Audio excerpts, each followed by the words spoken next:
तमिलनाडु ने अपने बजट में रुपए का सिंबल को चेंज कर दिया है। आखिर तमिलनाडु चाहता क्या है? आखिर तमिलनाडु को क्या दिक्कत थी रुपए के सिंबल से?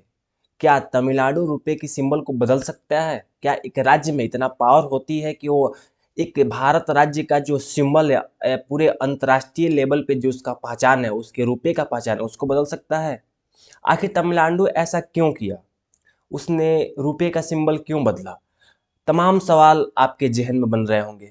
इन पे हम चर्चा करने वाले हैं, तो वीडियो में कंटिन्यू बने रहिए और हम जानेंगे कि स्टालिन क्या करना चाहते हैं, स्टालिन का क्या मंतव्य है। ध्यान से सुनिए। तमिलनाडु हमारे भारत का एक अभिन्न राज्य है और तमिलनाडु ने एक बहुत बड़ा कदम उठाया है। और तमिलनाडु ने रुपए का सिंबल, जो अभी तक हमारे देश में जो रुपए का सिंबल जो अंतर्राष्ट्रीय लेवल पर भारत की रुपए का पहचान बना हुआ था, उसको चेंज करके एक तमिल सिंबल को इम्प्लीमेंट किया है। अपने बजट में उसने इस सिंबल को चेंज करके एक तमिल सिंबल को अडॉप्ट किया है। तमिलनाडु का कहना है कि मैं अपने भाषा को, तमिल भाषा को प्रमोट कर रहा हूँ, ताकि मैं अपने जो मेरी भाषा है वो भाषा विलुप्त ना हो, इसलिए मैं अपने भाषा को प्रमोट करने के लिए मैं इस जो भारत का जो रुपए का सिंबल है, इस सिंबल को मैं चेंज करके एक तमिल का सिंबल अपनाने जा रहा हूँ। और अपनाने का मतलब है कि उसने बजट में पेश भी कर दिया है। और बजट में पेश करके ये भारत में एक बहुत बड़ी सवाल खड़ा कर दिया है। क्या राज्य, हर राज्य, हर एक राज्य अगर अपने अनुसार अगर सिंबल को अपनाने लगे, तो क्या भारत एक रह पाएगा? भारत यूनाइट रह पाएगा? भारत का अस्तित्व तो क्या रह जाएगा जब हर राज्य अपने हिसाब से सिंबल अपनाए? और जो तमिलनाडु है अपने बजट में, जो इस साल का जो बजट है, बजट 2025-26 का जो बजट है, इस राज्य के बजट में इस रूपी के सिंबल को हटाकर और इस सिंबल को अडॉप्ट किया है। एक नई परंपरा की शुरुआत की है, एक नई दिशा में पहल बढ़ाया है, लेकिन वह दिशा भारत के लिए ठीक नहीं है। इतना ध्यान रखिए कि हमारा संविधान इस रूपी का सिंबल, जो अंतर्राष्ट्रीय लेवल पर इस रूपी का सिंबल को अडॉप्ट किया गया है, इस रूपी के सिंबल को अपने रुपए से, रुपए मतलब रुपया से हटाने का अधिकार नहीं देता है। लेकिन किसी राज्य को इतना अधिकार देता है, इतना अधिकार राज्य के पास है कि अपने बजट में कोई भी सिंबल अपना सके, उसमें कोई मनाही नहीं है। लेकिन एक राज्य जो भारत का एक अभिन्न अंग है, वह राज्य अगर अपने अपने हिसाब से एक सिंबल को हटाकर दूसरा सिंबल अपनाने लगे, तो क्या हम एक एक भारत रह पाएंगे? विविधता, ठीक है, विविधता में एकता मानी जाती है, लेकिन देश को यूनाइट रहने के लिए ये कुछ ऐसी जड़ें, मजबूत जड़ें होनी चाहिए जो एक बांधे रखे सबको। अगर हर दिशा में अगर परिवर्तन नजर आए, भारत के हर राज्य खुद अपने अपने कुछ तमिलनाडु अलग सिंबल लाए, राजस्थान अलग सिंबल लाए, बिहार अलग सिंबल लेकर आए अपने बजट में, हो सकता है कि साउथ इंडिया का अन्य राज्य, कर्नाटक, आंध्र प्रदेश, तेलंगाना, सारे राज्य अपने अपने सिंबल अडॉप्ट करने लगे बजट में, तो क्या भारत यूनाइट रह पाएगा? तमाम सवाल है। इस सवाल का जवाब लोग ढूंढ रहे हैं लेकिन मिल नहीं रहा है कि आखिर तमिलनाडु ने क्यों किया। क्या तमिलनाडु को हिंदी से इतना बैर क्यों हो गई है? जहाँ वो हिंदी को प्रमोट देखता है वहाँ पे वो टांग अड़ा देता है। या हिंदी, ये हिंदी आप लोग जो देख रहे हैं ना, ये जो सिंबल देख रहे हैं आप लोग, जो आप लोग के सिंबल दिख रहा है, यह सिंबल की बहुत बड़ी कहानी है, छोटा मोटा सिंबल नहीं है। ऐसा नहीं है कि यह सिंबल एक आसान तरीका से आप लोगों का एक रॉ टाइप का जो सिंबल दिख रहा है, जो हमारे देवनागरी लिपि में जो रॉ टाइप का एक सिंबल है, वह इतना आसान सिंबल है। इस इतना आसान भी सिंबल नहीं है, इस पे काफ़ी रिसर्च किया गया इसको बनाने में।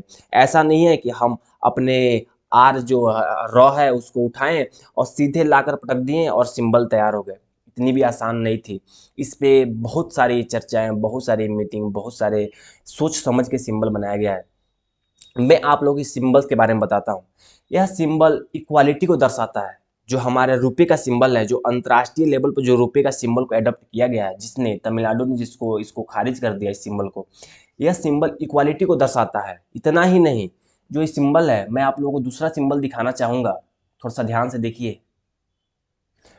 जो ये रॉ का सिंबल आप लोगों को दिख रहा है, यह रॉ हमारी इक्वालिटी को दर्शाता है। इक्वालिटी मैथ में पढ़े होंगे, इसको क्या कहते हैं? इक्वल। इक्वल मतलब बराबर, बराबर मतलब सबको बराबरी का अधिकार है। वही सिंबल देखिए, ये जो सिंबल है डबल पाई, ये जो सिंबल है ना, कहता है कि तुम जितना तुम्हारे पास अधिकार उतना अधिकार मेरे पास है। मैं एक समानता के साथ चलना चाहता हूँ। ये सिंबल दर्शा रहा है डबल लाइन। ये सिंबल इक्वालिटी को दर्शाता है, समानता को दर्शाता है। इतना ही नहीं, जो हमारा आर है, आर, बहुत सारे जो पुराने नोट है उसमें आप आर एस देखे होंगे। आर एस मतलब रुपीस।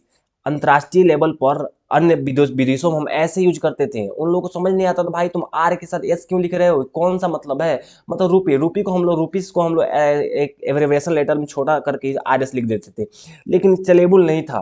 तो 2010 की बात है, 2010 की बात है कि एक डी उदय साहब थे, उन्होंने काफी प्रयास किया 2010, काफी प्रयास किया, उनके प्रयास से ये सिंबल डेवलप हुआ, उनके प्रयास से सिंबल डेवलप हुआ। या नाम याद रखिएगा, उनका नाम है डी उदय कुमार, उनका नाम है, पूरा नाम है डी उदय कुमार। उनके बारे में हम जानेंगे, पहले ध्यान सुनिए। डी उदय कुमार ने 2010 में सिंबल डेवलप किया है। सिंबल में एक समानता की बात की गई है। इस सिंबल में जो आर है ना, तो आर को, इस डंडे को हटाकर, इस डंडे को हटाकर, हाफ आर, इस डंडे को हटाकर एक आर की भावना पैदा की गई, ताकि हम रुपीस को इंटीग्रेट कर सकें। ये सिर्फ हिंदी का र नहीं है, हिंदी का र नहीं है, सिर्फ होता है ऐसे, र होता है ऐसे, रूपी। लेकिन इसमें र में एक आर की भी भावना है, एक आर की भी भावना है, एक इक्वालिटी की भी भावना है। एक आर मतलब इंग्लिश का र मतलब रूपीस, इस रूपीस को भी दर्शा रहा है। एक इसको हटा दें तो र को भी दर्शा रहा है, जो हिंदी का र होता है, देवनागरी में इसको र कहते हैं। और जो पाई है, इक्वालिटी को दर्शाता है। इतना रिसर्च करके इस सिंबल को बनाया गया था 2010 में, इसको भारत सरकार ने अडॉप्ट किया 2010 में। इसको बनाने वाले जो महाशय हैं, उनका नाम है डी उदय कुमार। उनके बारे में हम जानेंगे कि डी उदय कुमार तमिलनाडु के हैं। एक बहुत ही इंटरेस्टिंग बात है, जो डी उदय कुमार है वो तमिलनाडु का है। और जैसे ही डी उदय कुमार को पता चला कि हमारे भारत में इस सिंबल को हटाया जा रहा है, वह आश्चर्य हो गए। और आश्चर्य होकर उन्होंने कहा कि इस सिंबल को हटाया जा रहा है। इतना रिसर्च, इतना मेहनत से करके, इतना सोच समझ के मैंने इस सिंबल को डेवलप किया। और इन्होंने तमिलनाडु, याद रखिएगा, डी कुमार, जो डी उदय कुमार है, जो डी उदय कुमार है, उदय कुमार, जो डी उदय कुमार है, इन्होंने सिंबल को डेवलप किया था 2010 में। भारत सरकार ने इसको 2010 में ही इसको अपना लिया था। याद रखिए, उस टाइम किसकी गवर्नमेंट थी, तो उस टाइम कांग्रेस की गवर्नमेंट थी। उस टाइम कांग्रेस की गवर्नमेंट थी, कांग्रेस ने इसको एडप्ट किया, अपनाया। लेकिन आज तमिलनाडु ने, वही तमिलनाडु, जिस तमिलनाडु से डी उदय कुमार निकल के आए हैं, उन्होंने इस सिंबल को दिया, पूरे भारत ने अपनाया, पूरे देश ने अपनाया। इस एक व्यक्ति जो तमिलनाडु से आता है, उसने सिंबल को देता है, और दूसरा वही तमिलनाडु का मुख्यमंत्री जो स्टालिन है, MK स्टालिन, आज सिंबल को हटाना चाहता है। क्या राजनीति चल रही है हमारे भारत में। जो डी उदय कुमार है, कोई एक नॉर्मल इंसान नहीं है। इन्होंने IIT बॉम्बे से, ध्यान सुनिए, IIT बॉम्बे से इन्होंने जो मास्टर डिग्री, मतलब इन्होंने पोस्ट ग्रेजुएशन किया है IIT बॉम्बे से। एक आसान डिग्री नहीं है उनके पास। पोस्ट ग्रेजुएशन जो IIT बॉम्बे से कर रहा है, उसने इतना रिसर्च करके इक्वालिटी के सिद्धांत को, एक र के सिद्धांत को, आर के सिद्धांत को एक साथ इंप्लीमेंट करके एक सिंबल को तैयार किया, जो अंतर्राष्ट्रीय लेवल पर, अगर हम कहीं जाते हैं अंतर्राष्ट्रीय लेवल पर कोई काम करने, मान लीजिए हम कहीं विदेश में जाते हैं अंतर्राष्ट्रीय लेवल पर, कोई बैंक हो गया, अंतर्राष्ट्रीय किसी बैंक में जाते हैं, इंटरनेशनल लेवल पर कहीं जाते हैं, अमेरिका कहीं जाते हैं, तो वहाँ पे भारत की पहचान इस र से होती है, क्योंकि रुपये का सिंगल नहीं है। अगर कहीं कहीं विदेश में अगर भारत का रुपये का बात होता है, तो इसी से इंडिकेट होता है भारत का रुपये। अब जो यूरो, जैसे हम यूके में चले गए, यूके मतलब यूनाइटेड किंगडम, अगर यहाँ चले गए तो यहाँ पे पाउंड है, पाउंड का सिंबल ए है, पाउंड का जो सिंबल ए है, ध्यान से देखिए, पाउंड का सिंबल का ए है, उन लोग का पाउंड का सिंबल है, पाउंड का सिंबल। एक यूरो का सिंबल, यूरोप में, यूरोपीय जो कंट्री है, वहाँ पे यूरोप में जो यूनियन, वहाँ के जो यूरोपियन कंट्री है बहुत सारे, इसको छोड़कर, ब्रिटेन को छोड़कर, वहाँ पे यूरो का सिंबल है, ये वाला सिंबल है। अमेरिका में जाइएगा तो वहाँ पे डॉलर का सिंबल है, ये वाला सिंबल है। पूरा देश का पहचान है डॉलर। वैसे ही हमें कहीं विदेश में जाइए, विदेश के किसी भी बैंक में, वहाँ पे भारत की क्या पहचान है, इस रुपये की पहचान है। आज इस पहचान को अलग अलग राज्य अपने हिसाब से डिसाइड कर रहे हैं कि नहीं, ये मेरा पहचान, ये मेरा पहचान, ये होगा। ठीक है, तुमको एक राज्य को अधिकार है कि तुम बजट में चेंज कर सकते हो, बजट में तुम अपने हिसाब से लोगों जो इस रुपये के सिंबल को हटाकर अपना सकते हो, लेकिन क्या तुम्हें नैतिक रूप से अपना हटाना चाहिए? ये तो पॉलिटिकल मुद्दा हो गया, राजनीतिक मुद्दा हो गया। जब से बीजेपी ने न्यू एजुकेशन पॉलिसी लाई है, उस न्यू एजुकेशन पॉलिसी में, जैसे बीजेपी ने न्यू एजुकेशन पॉलिसी में एक कंडीशन रख दिया, तुमको हिंदी को अपनाना पड़ेगा, हर राज्य को 3 लैंग्वेज फार्मूला, तीन मुख्य भाषा को हर राज्य को अपनाने का जैसे ही पैगाम आया, जैसे ही सेंट्रल गवर्नमेंट ने अपने 2020 के जो बजट, 2020 के जो नेशनल एजुकेशन पॉलिसी में जैसे इम्प्लीमेंट किया, वैसे ही कान खड़े हो गए इन लोगों का। हिंदी से इतना बैर है इन लोगों को। ये हिंदी को हटाना क्यों चाहते हैं भाई? हिंदी हमारे देश की पहचान है। हमारे देश के 60 से 70% लोग हिंदी भाषा में बात करते हैं, बोलते हैं, समझते हैं। मात्र 20% लोग हैं जो हिंदी से बेरुख रखते हैं। क्या उस भाषा पे ऐसा करना उचित है? बिल्कुल नहीं है। जैसे ही न्यू एजुकेशन पॉलिसी में कंडीशन रखा गया कि तुमको न्यू एजुकेशन पॉलिसी के विकास के लिए तुमको पैसा तभी दिया जाएगा, उस कंडीशन में हम तुमको पैसे देंगे, तभी देंगे जब तुम एक काम करोगे कि जो हिंदी भाषा को अपनाओगे अपने राज्य में। एक तो इंग्लिश को अपनाओ, न्यू एजुकेशन पॉलिसी क्या कहता है? तुम एक अंग्रेजी को अपनाओ, इंग्लिश को अपनाओ। दूसरा, तुम एक लोकल लैंग्वेज को अपनाओ। तीसरा, तुम एक हिंदी अपनाओ। एक लोकल लैंग्वेज भोजपुरी, तमिल, आंध्र कुछ भी हो सकता है, तेलुगु, कन्नड़ कुछ भी हो सकता है। एक इंग्लिश को अपनाओ, एक लोकल लैंग्वेज को अपनाओ, एक हिंदी को अपनाओ। यही इसी हिंदी को लेकर विवाद है कि तमिलनाडु बोलता है मैं हिंदी नहीं अपनाऊंगा। और यही कुछ दिन पहले मैं एक वीडियो बनाया था, आप लोगों का अगर पता नहीं होगा कि 3 लैंग्वेज को लेकर स्टालिन ने क्या कहा था, तो आप एक मेरे प्लेलिस्ट में जाकर वहाँ चेक कर सकते हैं कि एक नया वीडियो है, देख सकते हैं। उसमें पूरा वीडियो में मैं विस्तार से बताया हूँ कि हिंदी को लेकर क्यों विवाद है। बहरहाल दूसरी बात है, लेकिन मुद्दा वही है।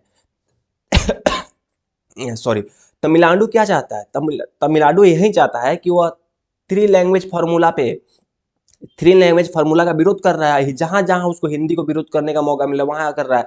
मेन मुद्दा ये नहीं है, मेन मुद्दा है कि वहां पे चुनाव होने वाला है। 2025 में तमिलनाडु में चुनाव है, विधानसभा का चुनाव है। और राजनीतिक पहलू अपना चमकाने के लिए, अपने राज्य में भाषा को एक बहुत लोगों के सामने दिखाने के लिए, मैं अपने तमिल को ऊपर ले जाना चाहता हूँ, एक राज्य स्तर पर ले जाना चाहता हूँ, देश स्तर पर ले जाना। अरे तुम क्या करने चाहो? एक भाषा को दबा कर दूसरा भाषा का प्रमुख, तुम दोनों भाषा का साथ लेकर चलो ना, क्या दिक्कत है? लेकिन तमिलनाडु समझने को तैयार नहीं है, लगातार कोई ना कोई एक अलग अलग पहलू लेकर आ रहा है। देखिए, निर्मला सीतारमन इसी पे ट्वीट किया है। जैसे तमिलनाडु ने कहा, जैसे निर्मला सीतारमन ने, जो हमारी वित्त मंत्री हैं आज भारत सरकार में, उन्होंने स्पष्ट ट्वीट किया और कहा कि तमिलनाडु ने 2020 25-26 के बजट में उन्होंने क्या किया है कि जो रूपी का सिंबल है इसको चेंज कर दे, इसी को चेंज कर दिया है। और चेंज करके जो सरकार है, डीएमके की गवर्नमेंट है वहाँ पे इस टाइम, डीएमके की गवर्नमेंट है तमिलनाडु में, जिसके मुख्यमंत्री एमके स्टालिन साहब वहाँ का मुख्यमंत्री है। इन्होंने क्या किया है, तो रिमूव कर दिया है, उस सिंबल को ही रिमूव कर दिया है। और जो डीएमके है वहाँ के जो मुख्यमंत्री हैं, उन्हें सिंबल को हटाकर, जो मैं सिंबल दिखाया था आप लोगों को, सिंबल अपनाया गया है। और इन्होंने इतना ही नहीं कहा, इन्होंने कहा कि जो जो जिस रूपी को सिंबल को जिन्होंने हटाया है, उसको डिजाइन करने वाले, उसको बनाने वाले कौन है? डी उदय कुमार है। ध्यान सुनिए, वही स्पष्ट रूप से हमारी वित्त मंत्री ने लिखा है, निर्मला सीतारमण ने, जिसको बनाने वाले डी उदय कुमार है, कोई और नहीं। ये डीएमके से ही जुड़े हुए हैं, डीएमके पार्टी के ही फॉर्मर, जो पहले के ही डीएमके पार्टी के ही एमएलए रह चुके हैं, MLA, member of legislative assembly, उसी पार्टी के हैं। जो पार्टी जो डीएमके पार्टी है ना, डीएमके पार्टी है, इसी पार्टी के एमएलए रह चुके हैं। क्या में डी उदय कुमार, इन्होंने 2010 में इसको दिया था, इस सिंबल को। इसी सिंबल को पूरे भारत ने प्यार से अपनाया था। हमारे देश में कांग्रेस की गवर्नमेंट ने इसको अपनाया, पूरे देश में इम्प्लीमेंट किया कि आज से हमारा भारत का सिंबल यही रहेगा। लेकिन आज उसी पार्टी अपने राजनीतिक हित के लिए अपने ही एक मेंबर द्वारा दिया गया एक सिंबल को रिमूव करना चाहती है। क्या ये उचित है? इन्होंने लिखा कि कोई राजनीतिक मुद्दा नहीं है। अगर आप लोग रूपी के सिंबल, अगर आप लोग जो इन्होंने लिखा कि जो तमिलनाडु गवर्नमेंट, जो वहाँ के रुपया, जो तमिलनाडु सरकार जो रुपया यूज करती है अपने, लिखा गया तमिल में, इसको रुपया कहते हैं। जो तमिल में लिखा गया इसको रुपया कहते हैं। और रुपया शब्द भी हमारे हिंदी और संस्कृत से जुड़ा हुआ है, कोई अलग से नहीं है, संस्कृत से निकला हुआ है रुपया। तो क्या तुम लोग क्या चाहते हो? स्पष्ट रूप से इन्होंने स्पष्ट रूप से तमिलनाडु को नसीहत दिया कि तुम्हारी जो राजनीतिक हित है वो अलग है, लेकिन तुम अंतर्राष्ट्रीय लेवल पर कौन सा छवि भारत का बनाना चाहते हो? तुम ये सब जो कर गए, हमारे देश की जो वित्त मंत्री निर्मला सीतारमण ने स्पष्ट रूप से लिखा हुआ है, ट्वीट किया हुआ है। इतना ही नहीं, मैं बताया हूँ ना, न्यूज में जैसे ही न्यूज गया, तो वैसे ही जो डिजाइनर उदय धर्मालिंगम, इनका नाम है उदय धर्मालिंगम, पूरा नाम है। इन्होंने कहा कि मैं सरप्राइज्ड हूँ तमिलनाडु ने क्यों रिप्लेस किया, मैं सुनकर सरप्राइज्ड हूँ। इन्होंने कहा कि सरप्राइज रूपी सिंबल विथ तमिल लेटर, कहा कि रूपी सिंबल विथ तमिल, कहा कि surprise after Tamil Nadu replace rupee symbol with Tamil letter, never accepted, मैंने कभी नहीं सोचा था कि ऐसा होगा। इन्होंने कहा यही महाशय हैं जिन्होंने बहुत ही आईआईटी बॉम्बे से इन्होंने पोस्ट पीजी मतलब पोस्ट ग्रेजुएशन वहाँ से किया हुआ है, पीजी किया हुआ है आईआईटी बॉम्बे से। कोई छोटे मोटे नहीं है। और एमएलए भी रहे हैं और डीएमके पार्टी से भी जुड़े हुए हैं और तमिलनाडु के थे हैं, मूल रूप से तमिलनाडु के हैं। वही राज्य ये व्यक्ति आज तमिलनाडु क्या चाहता है कि देश में अपने एक छोटा सा राजनीतिक हित के लिए लोग उनको वोट दे फिर चुन के आए, एक भाषा को प्रमोट कर रहा है, दूसरे भाषा को डिप्रेस करना चाहता है। जो हमारे संविधान, जब हमारे देश में संविधान लागू हुआ था 1950 में, उस टाइम हमारे संविधान में कहा गया था और संविधान निर्माताओं का मत था कि 15 साल 1965 तक भारत में इंग्लिश को प्रमोट किया जाए और उसके बाद से हिंदी को देश का राज्य भाषा, राष्ट्रभाषा बनाया जाएगा। संविधान निर्माताओं का मत था। लेकिन उसके बाद से संविधान में अमेंडमेंट किया गया और इसको एक्सटेंड किया गया और कहा गया कि नहीं, हम इंग्लिश को इंग्लिश को ऑफिशियल लैंग्वेज रखेंगे, हिंदी को भी ऑफिशियल लैंग्वेज रखेंगे और लोकल लैंग्वेज को प्रमोट करेंगे, लेकिन हिंदी को राष्ट्रभाषा नहीं बनाया, इन राजनीतिक नेताओं ने नहीं बनाया। नहीं तो संविधान में तो कहा गया था 15 साल के बाद आपको हिंदी को पूरे देश का राष्ट्रभाषा बनाना है। लेकिन तुम उसी हिंदी, जिस संविधान निर्माताओं ने जो मत था, गांधी का मत था, उस गांधी के विचार को देश के सबसे 70% बोलने वाले लोग के आज उसी भाषाओं पर तुम कटाक्ष कर रहे हो। आज जो भाषा तुमको र दिख रहा है, वो सिर्फ र नहीं है, वो आर भी है, वह इक्वलिटी की पहचान भी है। इतना एक डिजाइन, इतना एक साइंटिफिक सिंबल को तुम हटाना चाहते हो। इसी को मुद्दा को लेकर पूरा देश थोड़ा गरमाया हुआ है, राजनीतिक मुद्दा। और देश में आप लोग बता दो, यही जो भारत है, देखिए हमारा प्यारा भारत हो गया, ये हो गया उत्तर प्रदेश, ये हो गया बिहार, और नीचे आइए, इसी भारत में नीचे आएंगे तो यहाँ पे है तमिलनाडु। यही भारत का तमिल, जो जिसको नहीं पता है उसके लिए ये वीडियो है कि तमिलनाडु है, वहाँ से देख लीजिए। भारत का तमिलनाडु राज्य है जो सबसे दक्षिण में है तमिलनाडु। यहाँ पे रामेश्वरम मंदिर भी है, जो हमारे एक पूज्य मंदिर है वहाँ पे रामेश्वरम। और यूपी बिहार के बच्चे तो यहाँ पे हैं जो पढ़ने वाले, बहुत ही सिंसियर बच्चे होते हैं, यूपी बिहार के वाला है ही। तो देखिए देखिए क्या होता है कि जो इस सिंबल को लेकर जितना गर्माहट है भारत में, उस पे है, क्या होता है आगे देखते हैं। अगर ऐसा चलता रहा तो, ऐसा चलता रहा तो आने वाले समय में हो सकता है कि आज स्टालिन, हो सकता है कि स्टालिन ने आज इस सिंबल को हटाया है, इस रूपी को सिंबल को, इस रूपी को सिंबल को काट दिया, ऐसे काट दिया, इस रूपी के सिंबल को काट दिया। हो सकता है कि आने वाले समय में अपने अपने राजनीतिक हित के लिए तमिल के कुछ भी वहाँ पर इम्प्लीमेंट करने लगे, हिंदी को वहाँ से बर्खास्त हटाने लगे। अगर ऐसा परंपरा राज्यों में चलने लगे तो भारत की स्थिति बहुत ही खराब हो सकती है। तो मैं ही चाहूँगा कि राज्यों को ये यूनाइट होकर एक संघ के रूप में, एक राज्यों को यूनाइट होकर चलना चाहिए, ताकि हमारा देश का विकास हो, हिंदी लैंग्वेज का विकास हो। कोई भी देश अंतर्राष्ट्रीय लेवल पर देखा जाए, सब अपना अपना लैंग्वेज जी रहे हैं भाई। चाइना चाइनीज जी रहा है, जापान जापानीज जी रहा है, जर्मनी जर्मन लेकर जी रहा है, सब। वहीं यूक्रेन, वहाँ पे यूक्रेनीज भाषा है अलग, रसिया में जाइए उसका भाषा है। क्या आप लोग किस दुनिया में है, सब अपने अपने भाषा, एक भाषा को अपनाइए, अंतर्राष्ट्रीय लेवल पर ले जाइए, फिर हम बात करते हैं। चलिए, अगर आप लोगों को वीडियो अच्छा लगा हो तो वीडियो को लाइक कीजिए। ये महाशय ने किया है स्टालिन साहब, अगर कुछ आपको लगता है तो हमारे चैनल पे कमेंट कीजिए, ताकि इसमें बात किया जाए, ताकि देखा जाए कि आप लोगों का क्या विचार है। और दोस्तों में शेयर कीजिए ताकि सबको पता चले क्या चल रहा है। और पढ़ते रहिए, मस्त रहिए, लाइफ झिंगालाल कीजिए। और फिर मिलते हैं किसी नेक्स्ट वीडियो में, फिर किसी और टॉपिक पर बात करेंगे।